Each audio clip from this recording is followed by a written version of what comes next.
औज़ुबिल्लाहिमिनश्शैतानिर्रजीम बिस्मिल्लाहिर्रहमानिर्रहीम। नाज़रीन, आज जो मैं वीडियो बनाने जा रहा हूँ इसका मौजू है मुझसे आज भी मौजूद है दुनिया में। आज भी अल्लाह के वो बंदे, अल्लाह के वो नेक बंदे मौजूद हैं जिनके ज़रिए मुझसे ज़ाहिर होते हैं।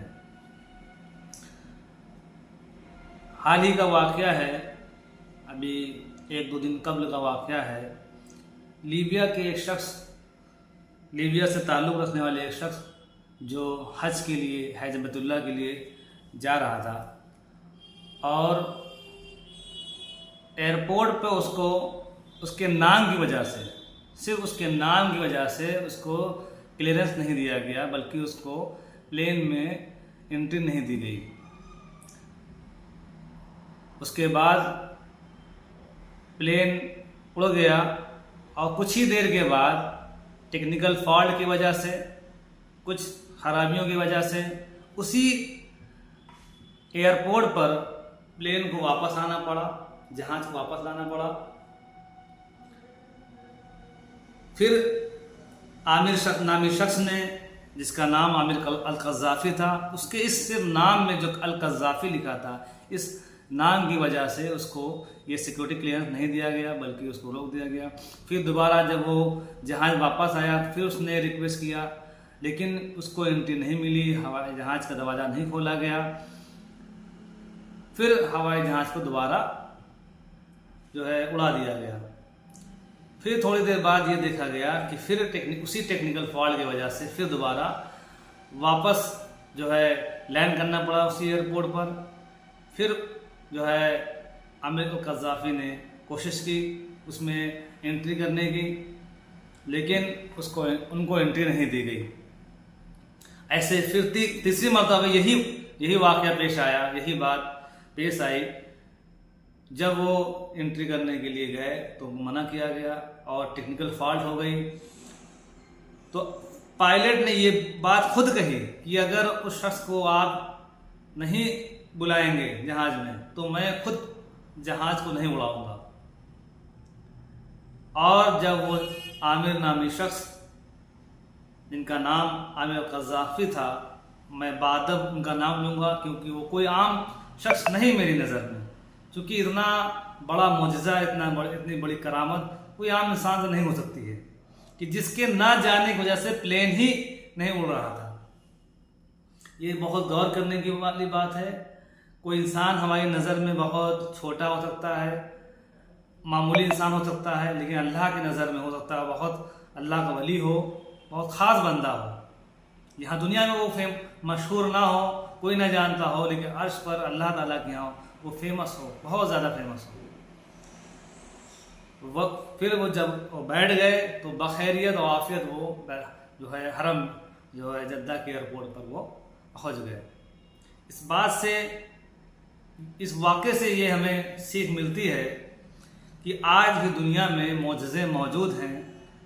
मौजज़ा होता क्या है? वो खिलाफ मामूल अमल जो ज़ाहिर होता है, नबियों से हुआ करता था।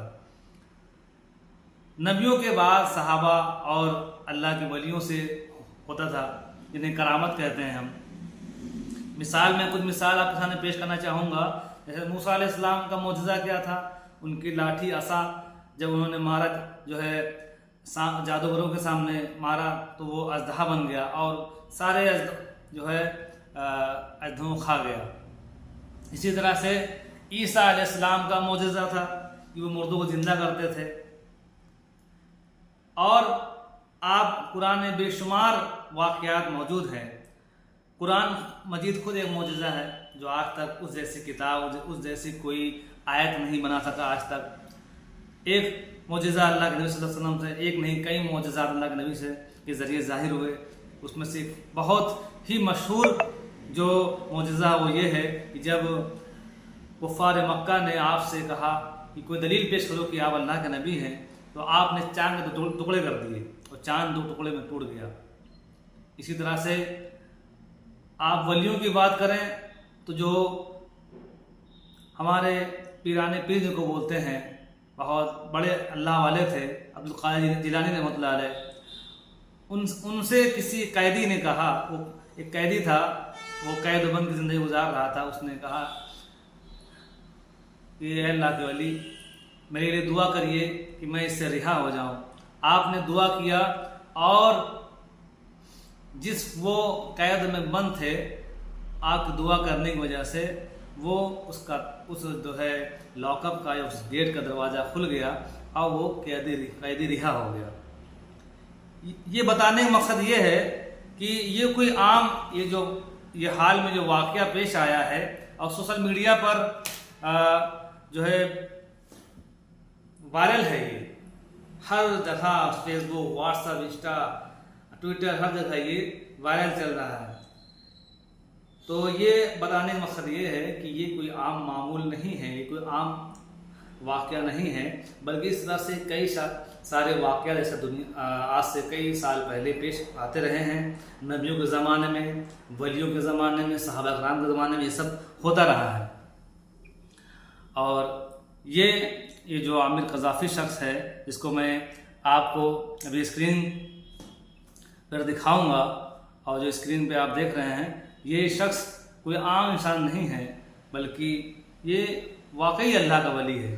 अल्लाह हम सब को भी इस जैसा नेक इंसान बनाए और हमारे अंदर भी वो क़ुव्वत ईमानी पैदा करे कि हमसे भी हमारे ईमान के ज़रिए से भी किसी का फ़ायदा हो और दुनिया को पता चल जाए कि हमारे ईमानी ताकत से कुछ हो सकता है।